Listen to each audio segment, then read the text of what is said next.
waxyaabaha qaran ka dhiga qaran jira calan ciidan baarlamaan doorashooyin dimuqraadi ah ku yimaada awoodda dalka oo si nabdoon kursiga loogula kala wareego iyo isu socodka xuduudaha ee hanaanka nabadgelyada ah ku dhisan dhammaantood waa waxa Somaliland ka dhigay qaranka haddana waa qaran aan weli si caalami ah loo aqoonsan iyada oo aan maabka dunida lagu darin qaramada midoobeyna aan kursi laga siinin haddana waxa la macaamila dalal badan oo dunida ah tani waa sheekada sidii ay Somaliland xornimadeeda ugala soo noqotay boqortooyada Ingiriiska sanadkii 1960 oo ay heshiis kaga heshay xornimada dabadeedna ay xornimadaas xoortay si ay ula midowdo Soomaaliya. Since the union we felt that we were deceived. tan iyo intii aanu midownay waxa aanu dareemaynay in aanu qaldanay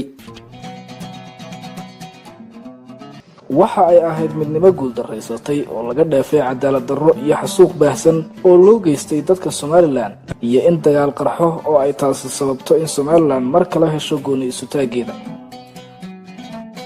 $250,000 of our people were killed. waxa la dilay milyan dadkayga ah waxaana Somaliland mar kale gooni isu taageeda ku dhawaaqday bishii May 18 sanadkii 1991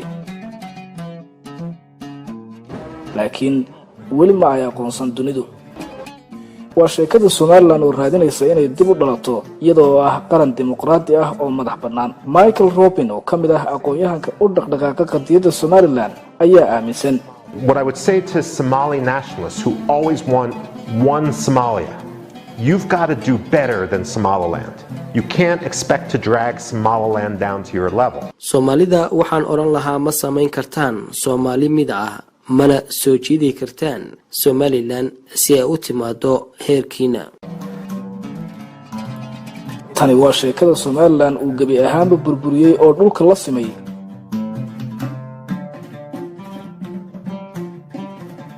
keligii taliyihii siyaad barre Somaliland waxaas oo dhan ka soo kabatay ee noqotay sidan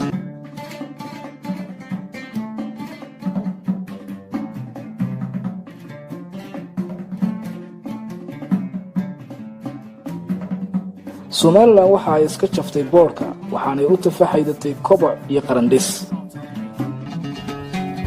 qaar ka mid ah muwaadiniinta Somaliland u dhashay ee dalka dibadiisa ka soo noqday isla markaana ganacsiga bilaabay ayaa ay ka mid tahay gabadhani If you had been in Hargeysa 10 years ago haddii aad 10 sano ka hor Somaliland joogtay waad arki kartaa farqiga u dhaxeeya xilligaas iyo maanta adigoo aan xitaa si cilmiyeysan u xisaabin so you could see that the economy is growing and it's a place that's developing quite fast waxaad sheegi kartaa sida wax walba isku bedelayaan ganacsiyada socda sida dadku ay u arkaan waxaad arkaysaa in ganacsiga iyo dhaqaaluhu si xawl iyo dhaqso ugu korayo boqocada ay Somaliland ku taallaa ma aha oo kaliya mid deganaanshiyaha iyo dimuqraadiyadda oo ku suntan ee sidoo kale waxa ay geeska Afrika oo dhan kaga wanaagsan tahay hanaanka ganacsiga iyo suuqa xorta ah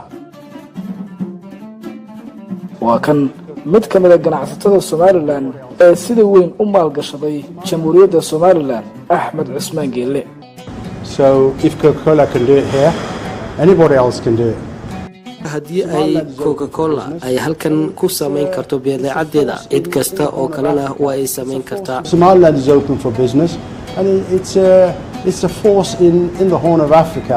Somaliland waa meel ganacsi oo furan waana meel dhaqaale ahaan si fiican diiwaanka geeska Afrika u gelaysa Somaliland waxa ay leedahay mid ka mid ah marinada ugu muhiimsan xeebaha ee dhanka dhaqaalaha waana wax dadweynaha dunida oo dhan dareemi karaan 30 sano kadib riyada Somaliland xaqiijisay ee ah inay noqoto markii labaad qaran madax bannaan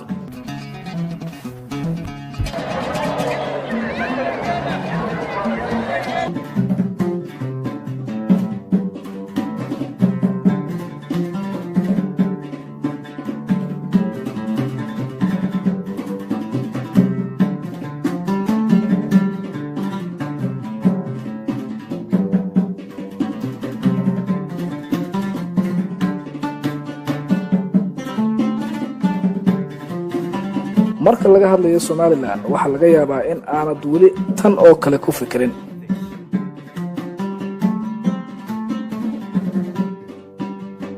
dal deganaanshiyihiisa iyo amnigiisu ku filan yahay, dal sariflayaashiisu dariiqyada ku haystaan kumanaan dollar oo lacagaha dalka ah iyadoo aan wax cabsi ah iyo warwar tooni jirin, dal aanad rumaysanayn marka lagu yidhaahdo hal weerar argagixiso ayaa soo maray 30 sannadood ee uu jiray. waa sooyaal wanaagsan oo diiwaanka ugu jira, taasoo aan xataa Mareykanka laga helin arrimahaasi oo kale. waana meel laga yaabo in aanad aaminin marka lagu yidhaahdo ajnabigu si xor ah ay u nool yihiin, iyadoo aanay cidna garab iyo ilaalin uga baahnayn. waa kuwan qaar ka mid ah ajnabiga Somaliland ku nool ee ku naalooda deganaanshiyaha iyo xasiloonida ka jirta Somaliland. I always smile when someone says, well, how safe do you feel? badanaa waa dhoola cadeeyaa marka uu qof igu yidhaahdo sidaad nabad ugu dareemaysaa. waxaanan u sheegaa dadka in sidaan halkan deganaanshiyaha ugu dareeno aanan dalal kale oo dunida aanan ugu dareemin. I don't think security is an issue at all here. Right? It's safe to operate. It's safe to do business here. Not one of us have ever. malaymayo in wax caqabad ku ah amniga oo halkan ka jiro. simna doon ayaan u shaqaysanaa, ganacsiguna waa uu barqabaa halkan. wax dhib ah ma aanu dareemayno haba yaraatee. marka la barbar dhigo Soomaaliyana waa sidan. masiibada Soomaaliya with helicopter gunships riding escort, the army wagons ran the gauntlet through the ruins of downtown Mogadishu. iyo macaluushii bartamihii 1991 ilaa xilligaas Soomaaliya waxa ay la kulantay faragelin ciidamo shisheeye oo badan. 10,000 oo ciidan oo kaliya Mareykan iyo reer galbeed aan ka iman ee sidoo kale ka socda Midowga Afrika, qaramada midoobay, Ethiopia iyo Turkiga. dhammaantood waxa ay ku hawlan yihiin xal u helidda xasilooni darrada iyo sidii deganaanshiyo looga dhalin lahaa Soomaaliya, waana ay ku guuldareysteen taas dhammaantood. waxaana ay Soomaaliya weli tahay meel hoy u ah kooxda argagixisada ah ee Al-Shabaab, kuwaasoo weeraradoodu socdaan welina gacanta ku haya deegaano badan oo aanay dowladda Soomaaliya maamuli karin. Andrew Mitchell, wasiirkii hore ee horumarinta Ingiriiska, ayaa ka hadlaya waxa uu halkaas ka xasuusto, isagoo isbarbardhig ku sameynaya labada dal ee jaarka ah ee Somaliland iyo Soomaaliya. I've never seen anything like the devastation in Mogadishu. It looked exactly like the aftermath of Hiroshima. weligay maan arag wax la mid ah musiibada iyo burburka ka socda Soomaaliya. waa wax u eg halaagii Hiroshima. There was heavy machine gun fire right outside the window. waxaan xasuustaa mar aan joogay villa Soomaaliya oo aan madaxweynahooda la hadlayay. waxa aan goobjoog u ahaa weeraro hub ah oo waaweyn naloo adeegsaday oo daaqadaha nalooga soo geliyay rasaas. waa wax caadi ka ah nolosha Muqdisho, dadkuna wax badbaado ah ma haystaan. Somaliland was completely different in every way. Somaliland si waliba way uga duwan tahay gebi ahaanba. waa meel kala dambeyn iyo dimuqraadiyad ay ka jirto. And I spent time in Hargeisa. I went on a bus through the streets there. waqti badan ayaan Hargeysa ku qaatay, bas ayaan xitaa raacay, wadooyinka ayaan lugeeyay. Somaliland is a very, very different kettle of fish from the rest of Somalia. marka Somaliland gebi ahaanba aad bay uga duwan tahay Soomaaliya. Mary Harper oo hore u ahayd tifaftirihii idaacadda BBC laanteeda Afrika ayaa iyana dareenkaas la mid ah ka muujisay xaqiiqada Somaliland iyo Soomaaliya u dhaxaysa. Somaliland waa meel dad badan ka yaabinayso oo cajiib ah. marka Soomaaliya la barbar dhigo wax isku dhow maaha. Soomaaliya waa meel 30 sano dagaal ka socday, abaaro iyo macaluule ay ka jirtay, burcadbadeedna hoy u ah. waxaasi oo dhan ayaynay ku calaamadsan tahay. Somaliland waa meel runtii wax 30 sano ka badan degan oo horumarisay si rasmiyana dunidu ilaa iyo haatan uma aqoonsan, balse waxa loola dhaqmaa dal gaara.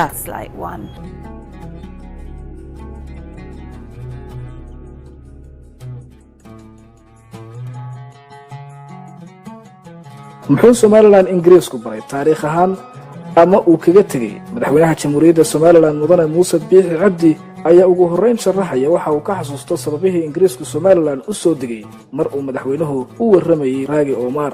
xaggan Somaliland Ingiriisku horta marka hore ingiriisku dan badan kan wahay Somaliland muhiimadda weyn waxay markii Suez kala fara cadan ayaa isaga important u ahayd oo u degay marka cadan oo dhisantay oo facilitation kadii maraakiibtiisa iyo ciidamada isku hakanay markay u socdaan India iyo Indo-China bariga fog ayaa wax u baahday Somaliland. A royal visit to this country is a rare event, and it was obvious that the youngsters in particular were out to make the most of it. During his tour, the Duke of Gloucester brought a special message of greetings from the Queen to the Somali people. waa xilligii xubno ka mid ah boqortooyada Ingiriisku ay Somaliland soo booqdeen iyo sida uu xilligaas u tabinayay wariyihii Ingiriiska ahaa soo dhaweyntii ay dadka reer Somaliland ku qaabileen waftigaas gaar ahaan ardaydii dugsiyadu xilligaas waftiga boqortooyada booqashada ku yimid Somaliland madaxweyne Muuse Biixi Cabdi waxa uu ahaa wiil yar haddana si fiican ayaa wax badan uga xasuustaa soo dhaweyntaas sanadkii 1958 laakiin waxaan garanayaa xaflad calanka ingiriiska oo la qaado marka dadku waa xaflad cajiib la diyaarinayay ifidka ugu weyn arkay dawladeed maanta horta xiiso lahayd inkastoo haraad ugu diray wadadii oo inta taagnayn waxaana iyagoo yaacaynu dhaafeen baa horta waxa maana arag caruur xirkay laakiin waxa la keenay bariga ifid